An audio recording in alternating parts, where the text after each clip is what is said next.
আমরা স্পষ্টভাবে বলতে চাই, আদালতকে যদি রাজনৈতিক এজেন্ডার কারণে, নিজেদের দলীয় এজেন্ডার কারণে ব্যবহার করা হয়, চেষ্টা করা হয়, তার পরিণতি খুবই করুণ হবে।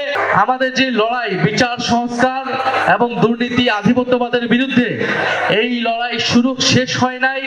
এই লড়াই আমাদেরকে নতুন করে শুরু করতে হবে। আমাদের সদস্য সচিব বলেছেন, জুলাই সনদ এবং গণভোটের যে গণরায়, যার ভিত্তিতে নির্বাচন হয়েছে, যার ভিত্তিতে সরকার গঠিত হয়েছে, সেই গণভোটের রায়কে বাতিল করার জন্য আদালতকে ব্যবহার করার চেষ্টা করা হচ্ছে।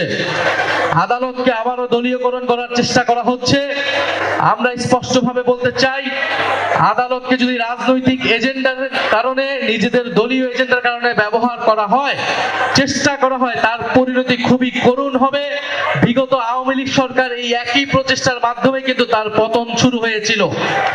ফলে এখন যারা সরকারে আছেন, আপনাদের প্রতি স্পষ্ট আহ্বান থাকবে, গণভোটের গণরায় দ্রুত বাস্তবায়ন করুন। আমরা গণভোটের গণরায়ের মাধ্যমে এই বাংলাদেশ, এই নতুন সরকারের যাত্রা শুরু হোক, নতুন সংসদের যাত্রা শুরু হোক, সেটা প্রত্যাশা করি।